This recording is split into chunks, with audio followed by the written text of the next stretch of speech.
every morning just to keep a job. I gotta fight my way through the hustle and mob.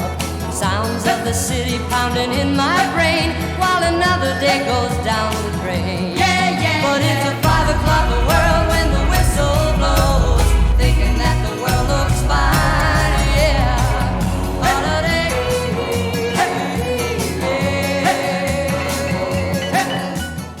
Miramax property contains no Ben Affleck or Matt Damon. Oh, well, this bodes well for the rest of this video.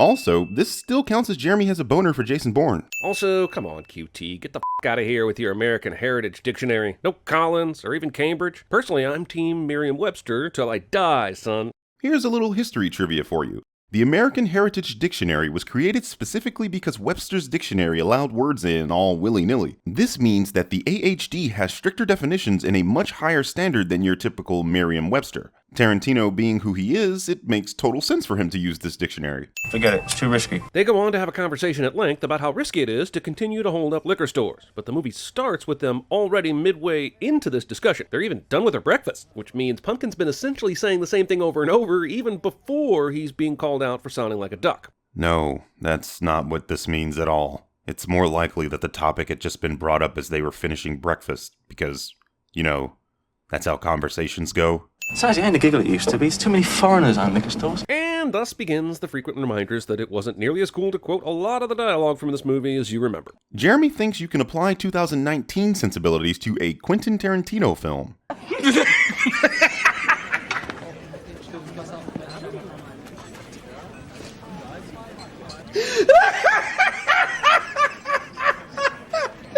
Garçon, coffee! This place. Pumpkin begins talking about the secret plan to rob the coffee shop immediately after inviting an employee of the coffee shop over to their table. Actually, no, he doesn't. Garçon, coffee! This place.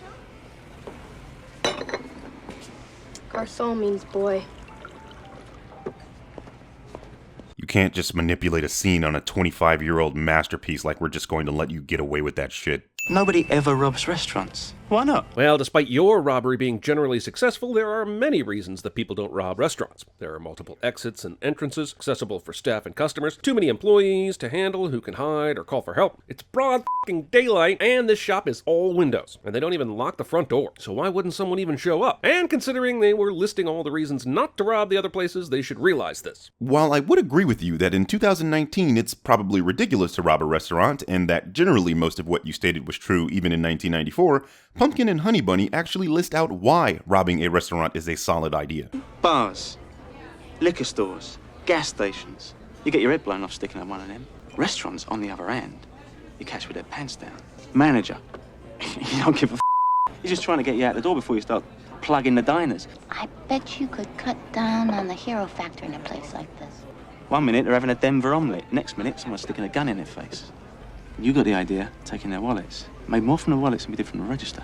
It takes 52 seconds between Vincent walking to the bathroom and the start of the robbery in this scene, and only 12 seconds when it's shown the second time. And sure, maybe there was a time cut that was necessary. At this point, it seems like you're just answering yourself out of fucking spite. You know the show's on TV? I don't watch TV. Vincent is super aware of pop culture, as evidenced by his encyclopedic knowledge at Jackrabbit Slims. And sure, maybe he only watches movies, but I refuse to believe he didn't catch any of those movies on TV. Well, it's not really up to what you refuse to believe, as the character himself states that he doesn't watch TV. Besides, he only listed 4 people. Buddy Holly. Who was a musician that he could have heard through vinyl records and the radio. That is Marilyn Monroe. A world-famous sex symbol and film actress. That is Mamie Van Doren. Another film actress famous for aping Marilyn Monroe's style and Untamed Youth, and Jenny Mansfield. Another film actress who is probably best remembered for being one of the first Playboy Playmates.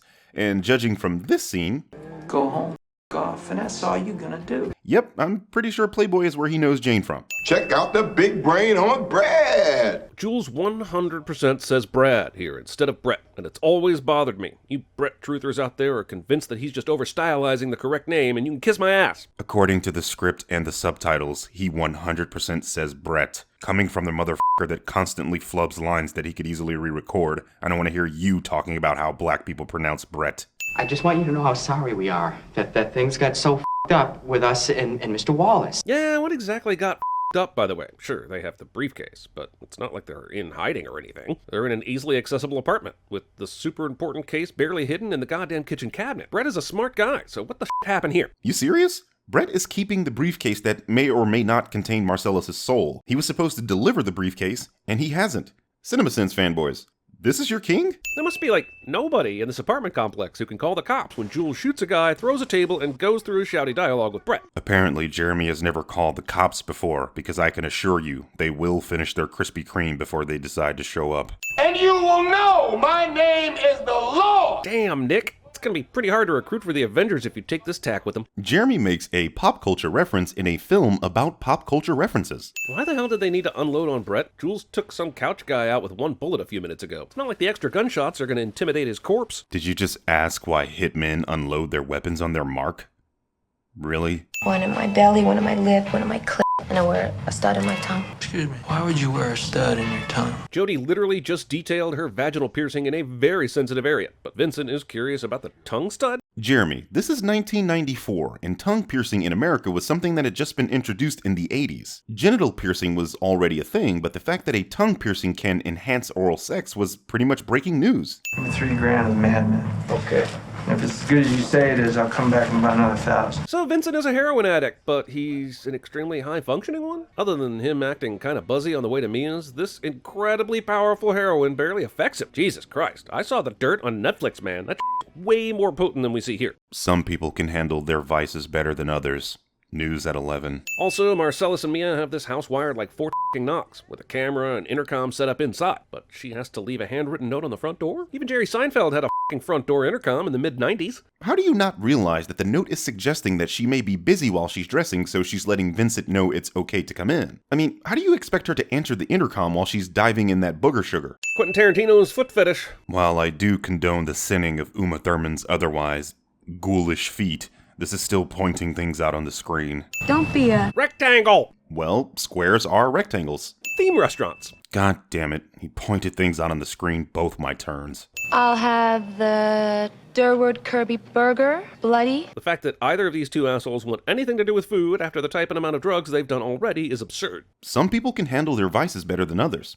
This has been the 11 o'clock news. Don't be that way, tell me. Nah, you wouldn't like it and I'd be embarrassed. I've never understood why Mia doesn't tell the joke because of embarrassment. It's not like she wrote the joke. Considering the composition of CinemaSins, yeah, it's no surprise that you don't understand why she would feel shame telling bad jokes she didn't write. I said, goddamn! I don't know exactly what goes on in the ladies' bathrooms, but I find it hard to believe that this many women are just standing there, touching their faces. Jeremy doesn't know shit about women. That's just what I heard. Who told you?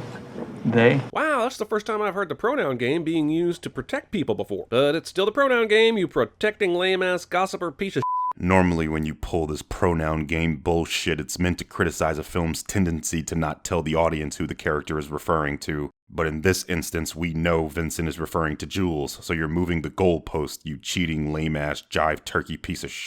Iconic moment. Absolutely a delight. But this is a twist contest, right? And they start briefly with that dance, but then it becomes anything but for the rest of the song. What I'm saying is that these moves may have won our hearts, but it should have lost this particular contest. If they didn't throw their own spin and flair on this dance, how would they be any different than any of the other contestants?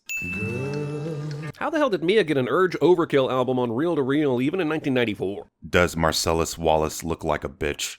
Basically what I'm getting at is that you should realize that her husband is a super rich gang boss that could pretty much get anything he wants. Except effective therapy after he got butt fucked. Hello? Dude, Mia is clearly a seasoned drug user, so she should totally be able to tell the difference between coke and heroin. And even if she did know that this was heroin, she seriously just fired those lines out to be snorted? Are you serious? Please tell me, which of these is coke and which is heroin? And if any of you audience members can accurately answer this question, seek help immediately. Look how sweaty Mia is. Ain't no fucking way the magic marker shows up that well on the skin. Unless you're suggesting that they're using some fire-ass 1994 CGI, that magic marker is clearly showing up that well on her skin. That was f***ing trippy. You know what else is trippy? The fact that they somehow removed that giant needle from her chest after this scene without any further damage. How is it that you think that makes any sense? It's a syringe, dude. They are literally designed to be put in and pulled out of the body with minimal damage. Baby Tomato starts lagging behind, and Pop Tomato gets really angry, goes back and squishes him, says, ketchup. I'm beginning to think that the sin here is the network didn't pick up Fox Force 5. I mean, this is a good joke. It's stupid, but it's on brand. On top of that, you had sexy chicks fighting crime. The show got one pilot episode. Full House ran for 8 seasons and got revived on Netflix. There's no justice in the world. 2 sins, one for suggesting that was a good joke, and another for suggesting that Full House isn't a national treasure. How the hell is Butch this sweaty if he just woke up? And it's not like he was even having a nightmare. He was dreaming about the watch. At this rate, he'll have lost 40% of his body weight by the end of the first round. A lot of people sweat while sleeping, whether they are having a nightmare or not. Besides, almost every boxer warms up before a fight, so the sweat could have been from that. Look at how far you're reaching to sin this movie, Stretch Armstrong. This is the second time you're talking about sweat. You killed the other boxing man.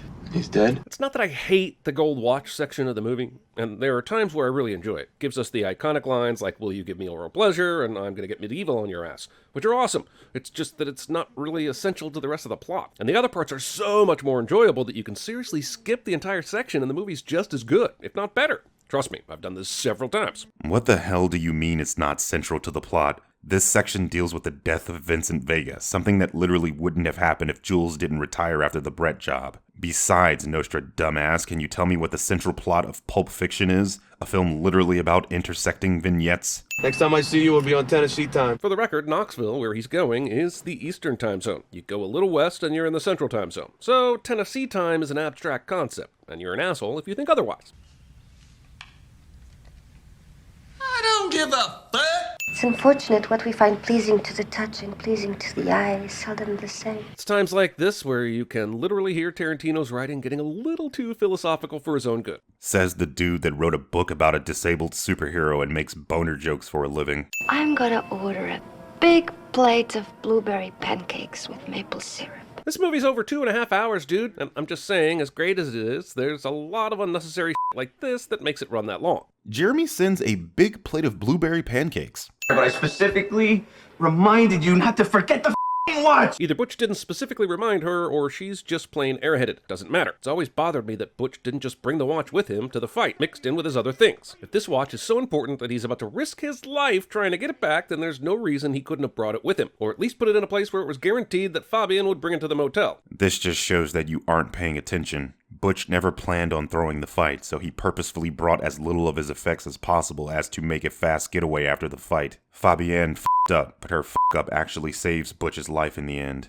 It's unbelievable that Marcellus is out here at this very moment. I know the idea is that since Jules retired, Vincent needs a new partner. But why does it have to be Marcellus? A while back, we saw Paul with Vincent, and it looked like he had been promoted from strip club bartender to whatever Jules was before he left. And while Marcellus told Paul to get the gang to scour the earth for Butch, it's still incredible that Marcellus decided to take Butch's apartment duty and just happened to be carrying goddamn donuts and coffee just when Butch got to this intersection. You just said a lot of bullshit to say that you're upset that a movie is being a movie. Everything is a coincidence in movies, dude. Besides, it's not that unbelievable that he shows up here. He left the apartment that was basically up the street to get a snack while waiting for Butch to show up. He's literally in the same area. That's not at all unbelievable.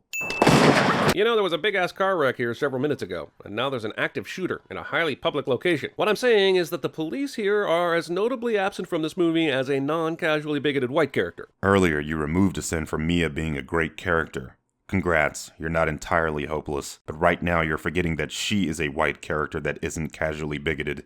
Bring out the Gimp. I think the Gimp's sleeping. This movie's insanity is about to hit some sort of certifiable psychosis vortex with the introduction of the Gimp, but why does Zed need Maynard to wake him up? Later, we're supposed to believe that the leather-bound Gimp wearing a mask with a zipper over its mouth is supposed to scream for help, while Zed does some pretty ugly to Marcellus in the other room. But honestly, I feel like the Gimp is simply introduced to test the audience's tolerance. This film is implying that Zed and Maynard are homosexual sadomasochists. In other words, characterization. The Gimp is there to guard Butch and to show that these three planned on doing some pretty unsavory things to Butch and Marcellus. I'm all about Butch getting the samurai sword here, but does this shop really not have any guns for sale? This is a pawn shop, right? Jeremy really believes that guns in a pawn shop would be loaded and wouldn't be locked up. There is no me in you. Granted, Butch did come back and save him, but on the other hand, Marcellus is never in this situation if not for Butch. So I'm kind of torn on Marcellus just letting Butch go, especially after he basically stole all that money from him. Yeah, but I think that Zed stealing his booty virginity kind of usurps money at this point. Also, man, are people ever going to have questions for Marcellus when he tells everybody to stop looking for Butch? How does he explain that to his crew, to other gangsters? Jeremy thinks crime bosses have to explain their decisions to their subordinates. Get your we gotta go right now. If we don't split right now, we're gonna miss the train. Hang on, Butch woke up at 9 a.m. He then told Fabian that the train leaves at 11. So in less than 2 hours, he's freaked out Fabian about the watch, driven all the way to his apartment, did that stealth arrival routine, killed Vincent, drove most of the way back, got into the wreck with Marcellus, had the shootout in the alley, did the whole Gimp Z encounter, killed the two assholes, and drove all the way back to the hotel with time to spare to get to the station? Yes. Button flies. So, we're just going to pretend like 501s aren't the greatest genes in the history of genes? It's amazing to me that in the effort to be in character, Jules and Vincent didn't bother to check the rest of the apartment for other people. In fact, perhaps it's a subtle look into these gangsters' characters that maybe they aren't that good at their jobs. They should have brought shotguns. They spend most of their time debating on the meaning of foot massages. They could have looked for others inside the apartment, and later Vincent wouldn't have made the mistake of leaving his gun on the kitchen counter at Butch's. I feel like this shouldn't be a sin because it's a character thing, but my hands are tied. Oh no, Jer, I'm not just about to let you get away with stealing this Redditor's theory. So, stealing. Do you want to continue this theological discussion in a car or in a jailhouse with the cops? You two seem very uninterested in leaving a place where roughly 1,800 bullets just got fired. This is the first time you've even shown awareness of this issue. Considering they just killed Brett, yeah, it would be the first time they've shown awareness of this issue, genius. Okay, so I don't think anyone took the case when they left. I remember after Vincent closes the case, he immediately walks over to get in a position to kill Brett once Jules goes all Ezekiel 25:17 on his ass. After they kill him, there's a moment where we never see Vincent where he could have gotten the case. But when he admonishes Marvin for not telling them about the gunman, he doesn't have it. And Jules doesn't have it because we see him putting his gun back in his pants using both hands just before he leaves. Nobody goes back into the kitchen, so the case is still sitting there. Actually, if you pay attention to the way Vincent is walking, he very much looks like he's carrying a case. Hold up, Stan. I know where this is headed, so I'm just going to preemptively spray your ass. Do your worst, Birdman. I've been building up a tolerance, and I'm basically immune now. Stand aside, PB. I got this. Shit, Negro, that's all you had to say. Sup, nerd. I got some spray for you, all right. Bring it, old Birdman. Your voice is even more annoying than mine. You ever seen that show, Cops? But I thought you didn't watch television, and that's why Jules had to explain to you what a pilot is. Okay, but asking someone if they've ever seen the ridiculously popular show Cops proves that Vincent doesn't really watch TV. Besides, there are people that watch a lot of TV that don't realize a pilot isn't a person flying a plane. Also, once again, this sets up a great sequence of events, but what highly trained hitman talks to a motherfucker while casually pointing a loaded gun at him? It just doesn't make sense. Well, if you paid attention to the theory that you stole, you'd realize that this is the point, that Vincent isn't actually great at his job. How are you going to plagiarize something and not actually get it? I used the same soap you did, and when I finished the towel, it didn't look like no goddamn maxi pad. Curious to me that Jules, who just a few minutes ago told Vincent not to blaspheme, does it here in some offhand remark. I guess it's human to slip up, but I'm going to sin human nature, because this movie is going to have so few sins anyway. So you are padding the sin count, bro? Strip all the way to your bare ass. Quentin Tarantino's private conversations with Harvey Weinstein somehow made it into the final script. Somehow, you've made a joke that is more dated than this 25-year-old movie. How the have I watched this movie a million times, but never noticed the adorable puppies in the background of this scene? And no, I'm not going to remove a sin here, because the movie should be much more puppy explicit than it is. Jeremy sins something he likes cliche, and they happen to be puppies, so that's 2 sins. I mean, all the focus is on this one corner of the diner, and no one decides to leave throughout this whole standoff? Yeah, because bullets travel faster than the speed of sound, Jeremy. I just realized that if Jeremy was in this situation, his ass would be as dead as fried chicken. You give that f***ing Nimrod $1,500 and I'll shoot him on general principle. Now, I ain't giving it to him, Vincent. I'm buying something for my money. I'm giving you that money so I don't have to kill your ass. I guess it makes some certain sense in Jules' new worldview that he's giving Pumpkin this money as a trade for not killing him, but why does he allow him to take everyone else's wallets and valuables? This is a guy who's about to devote his entire life to God, and he's just gonna let these thieves take innocent people's money? And he didn't give Pumpkin the case because it didn't belong to him, but neither does all the other people stuff in Pumpkin's bag. Just because Jules is retiring doesn't mean that he's all of a sudden a good guy. Besides, didn't Jesus say that if someone slaps you on the cheek, turn to the other side and let them on your face? If Butch goes to Indochina, I want a nigga hiding in a bowl of rice ready to pop a cap in his ass.